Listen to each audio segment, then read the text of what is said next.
All right, let's get right into it. The Ouroboros of emotion. You've probably seen this symbol before, right? The serpent, the dragon, eating its own tail. It's ancient.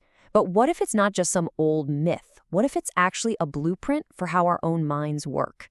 So, let's start with a question that might just flip everything you think you know on its head. What if emotions aren't like the weather? These random forces that just sweep over you without your say? What if they're not something that happens to you at all, but are actually an active process? Something you are constantly, and maybe unconsciously, doing? For the longest time, we've seen feelings as pretty simple. A straight line. Something happens and you react. Stimulus leads to response. You see a scary movie, you feel fear. Simple. But what if that's all wrong? The new model flips that completely. It's not a line, it's a loop, a self-creating loop.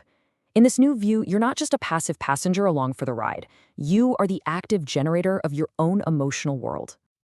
And that brings us to the core idea here, the affective Ouroboros. It's just a way of saying that our emotional system is a closed loop. Think about it. Your outputs, the way you feel, the way you react, they don't just vanish into thin air. Nope. They become the brand new inputs for the very next moment. You are constantly feeding your own emotional state, literally shaping the reality you experience from the inside out. The serpent is always eating its own tail. Okay, so if we're all caught in this self-feeding loop, how on earth do we make sense of it? Well, first things first, we need a map. We've got to pop the hood and see who, or maybe what, is actually driving this thing. And here's where it gets really interesting. We all walk around with this deep feeling of being a single unified I. Like there's one captain of the ship. But what modern psychology is telling us, especially through ideas like internal family systems, is that inside, we're more like a committee, a whole complex team of different parts. And I bet some of these parts sound pretty familiar.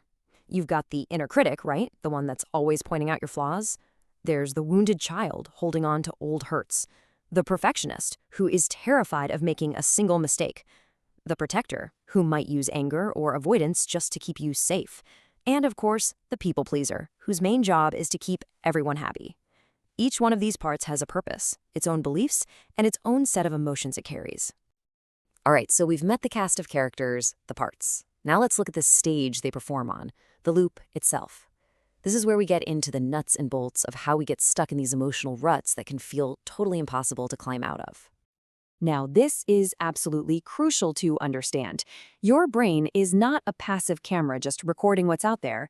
It's stuck in a dark, silent box, your skull. So, according to neuroscientists like Lisa Feldman Barrett, it makes sense of everything by making predictions. It's constantly guessing what's about to happen based on all your past experiences. So, in a very real way, your brain is actively hallucinating your reality moment by moment. And here is the perfect example of how a feeling becomes a self-fulfilling prophecy. Let's use anxiety.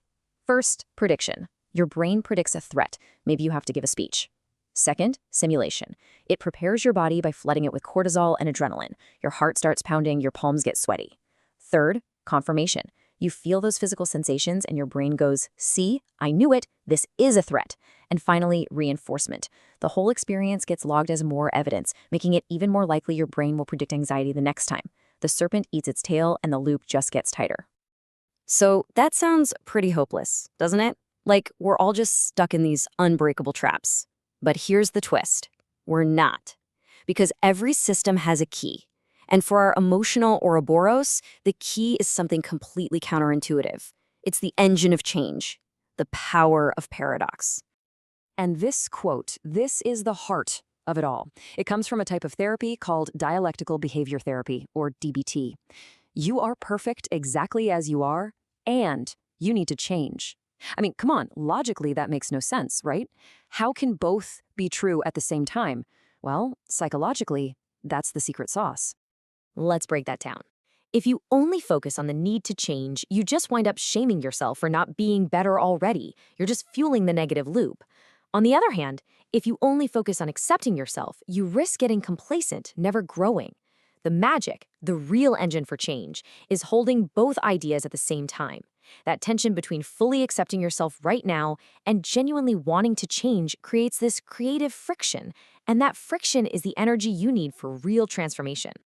Okay, so we've mapped the parts, we get the loop, and we found the engine. Now for the most important part of all. How do you actually apply this stuff? How do you hack your own loop?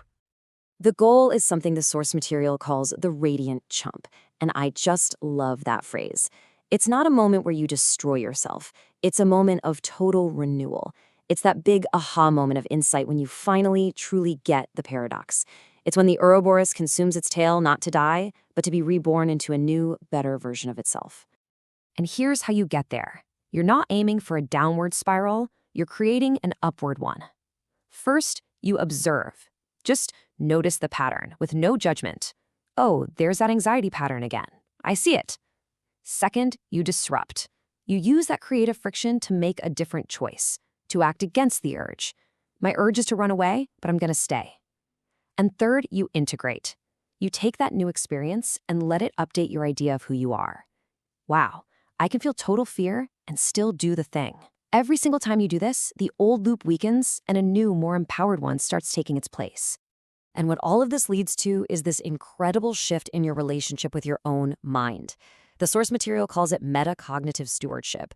It's a fancy term for moving from being a terrified passenger, just getting thrown around by your feelings, to becoming a wise, conscious driver.